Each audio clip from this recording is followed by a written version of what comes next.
मला एक खूप मजा वाटली की ज्या गुलाबी पापड्या मी तांदूळाच्या तयार केलेल्या आहेत बीट घालून, त्या मी सावलीत वाळवलेल्या आहेत. मस्त असा गुलाबी रंग त्याला आलेला आहे. तर आता आपण ह्याही पापड्या वाळलेल्या बघूया की ह्या मी उन्हामध्ये वाळवल्या आणि त्याला डार्क असा रंग आला. म्हणजे मला जो हवा होता तो रंग ह्याच्यामध्ये नाही आला.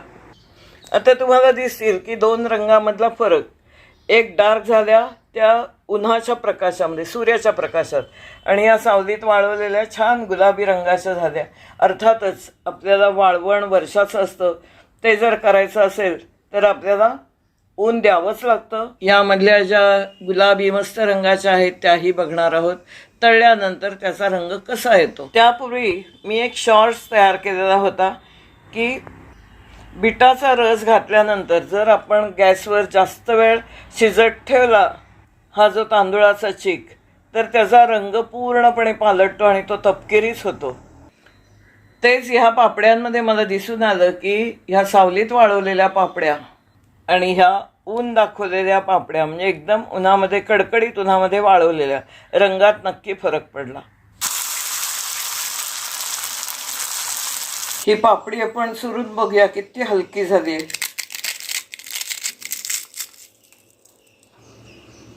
या पापड्यांमध्ये मी बीट का वापरलं तर अतिशय आकर्षित करणारा असा गुलाबी रंग यामध्ये आहे.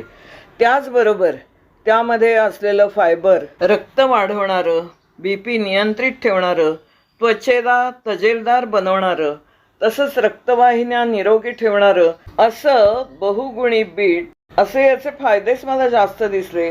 त्यामुळे मी बीट वापरलेलं आहे पापड्यांमध्ये. आपण पाहतो आहोत हे सुगंधी मोदकाचं पीठ आहे. ते आपण बीटाच्या गुलाबी पापड्यांकरता म्हणून वापरणार आहोत. आपण याचं साहित्य बघूया. हे आहे बीट. त्याचा आपण मिक्सरमधून रस काढून घ्यायचा आहे. हे जे सुगंधी मोदक पीठ आहे ते वाटीच्या मापाने आपण, हा वाडगा आहे, हे 2 वाडगे भरून घेणार आहोत.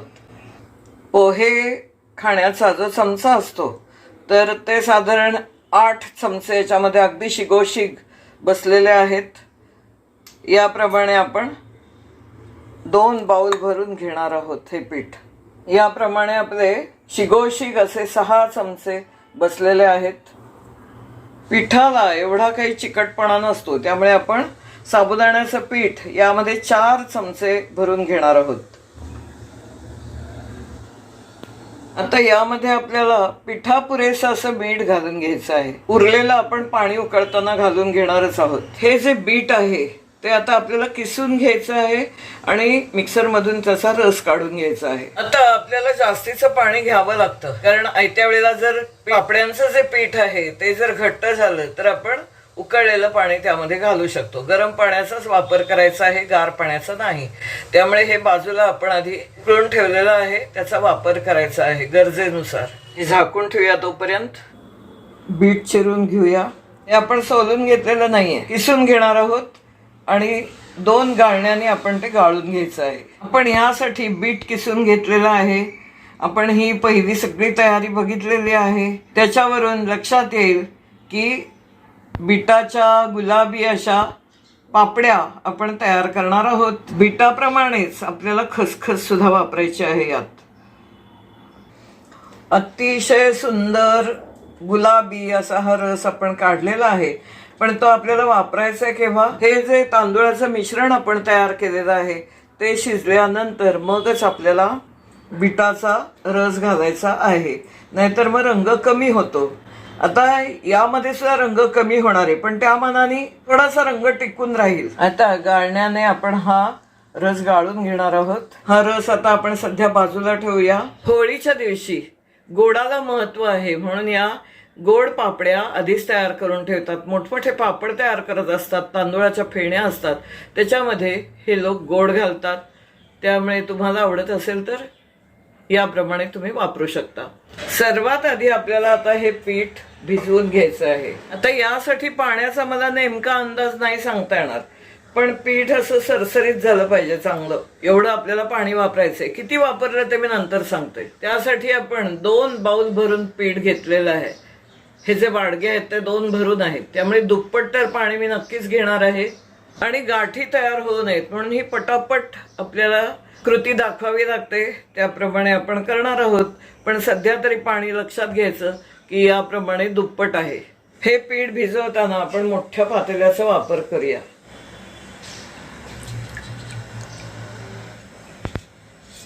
हा 4था वाडगा, आधी मी 1 वाडगाभर पाणी घेतलेलं आहे. हे आता आपण पीठ भिजवून घेऊया. अजून पाणी आपल्याला लागणार आहे, घालून घेऊया. 2 वाडगे अजून आपण यामध्ये घातलेले आहेत. पिठामध्ये जर गुठळ्या अशा राहिलेल्या असतील तर ते आपण मिक्सरमधून चांगलं फिरवून घ्यायचं आहे. आता तुम्ही बघताय की हे मी मिक्सरमधून काढलेलं आहे. एकदम स्मूथ असं, त्याचा दाटपणा किती आहे तो तुम्ही बघू शकताय. एवढं तरी थिकनेस असला पाहिजे पिठाचा. हे पीठ तयार आहे. आता ह्या पातेल्यामध्ये आपल्याला पाणी उकळत ठेवायचं आहे. सध्या तर आपण दुप्पट पाणी घेऊया, म्हणजे ह्या वाडग्याप्रमाणे आपण 2 वाडगे पीठ घेतलेलं आहे आणि पाणी आपल्याला 4 वाडगे इतकं ठेवायचं आहे.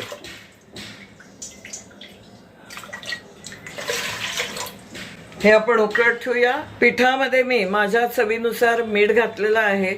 आपल्याला पाण्यात घालायचंच आहे आता, पण मात्र ते वापरताना खूप कमी वापरलं गेलं पाहिजे, कारण जेव्हा आपण पदार्थ वाळवतो तेव्हा त्यातलं मीठ जास्त होत असतं, कारण कॉन्सन्ट्रेट पूर्णपणे होतं आणि त्याच्या अर्कामधून मीठच जास्त आपल्याला लागायला लागतं आणि ते खपत नाही. तळून घेत असताना आपण तळणाचं काहीही केलं तर मीठ जास्त घालून चालतच नाही. आता आपण हे पाणी तापत ठेवूया.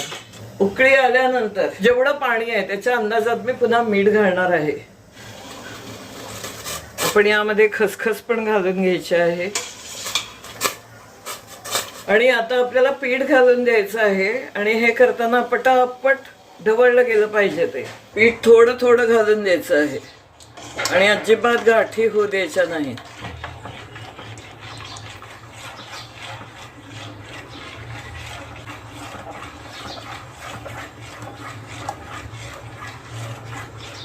आणि चांगलं हे 15-20 मिनिटं तरी शिजलं पाहिजे.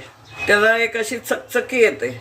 जसा गव्हाचा चीक आपण शिजवतो त्याप्रमाणेच हाही आपल्याला शिजवून घ्यायचा आहे. हे करत असताना गॅस मी मोठा ठेवलेला आहे.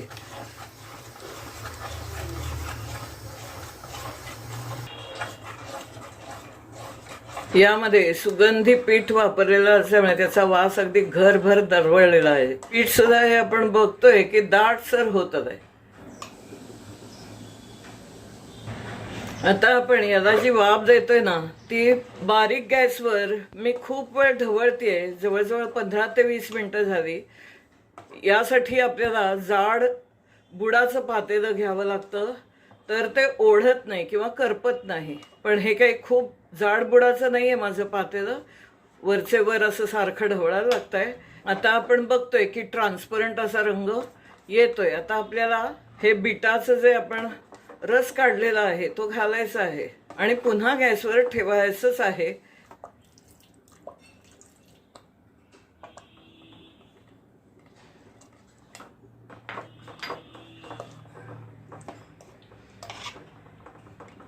छान असा गुलाबी रंग आलेला आहे. आता ह्याला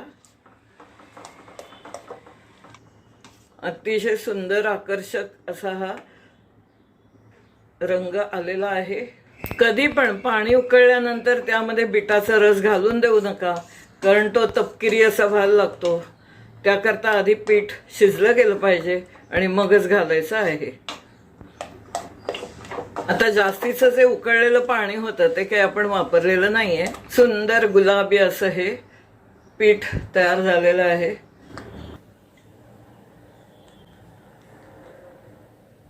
अडीच साधारण वाडगे पिठामध्ये 98 पापड्या तयार आहेत. अतिशय सुंदर गुलाबी असा याला रंग आलेला आहे. तुम्हालाही त्या नक्की आवडतील. जरूर करून बघा. आणि पापड्या वाळेपर्यंत आपल्याला वाढ बघायची आहे. आता तुम्हाला दिसतील की 2 रंगामधला फरक. एक डार्क झाल्या त्या उन्हाच्या प्रकाशामध्ये, सूर्याच्या प्रकाशात, आणि या सावलीत वाळवलेल्या छान गुलाबी रंगाच्या झाल्या. अर्थातच आपल्याला वाळवण वर्षाचं असतं. ते जर करायचं असेल तर आपल्याला ऊन द्यावंच लागतं. आता आपण बघूया तळून तुमच्या इतकीच मला पण खूप उत्सुकता आहे की त्याचा रंग कसा राहतो. आता तळल्यानंतर याच्या रंगामध्ये पण फरक वाटतोय का हेही बघूया. ह्या आहेत त्या उन्हात वाळवलेल्या पापड्या, त्याही आपण तळून बघणार आहोत. आणि यामधल्या ज्या गुलाबी मस्त रंगाच्या आहेत त्याही बघणार आहोत. तळल्यानंतर त्याचा रंग कसा येतो. तेल घातलेलं आहे. आता आपण ह्या आधी तळून बघूया.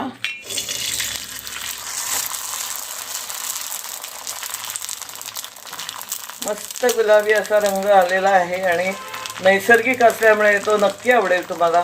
बाजारचे रंग आपण जेव्हा वापरतो तेव्हा ते कृत्रिम रंग अपायकारक सुद्धा असतात.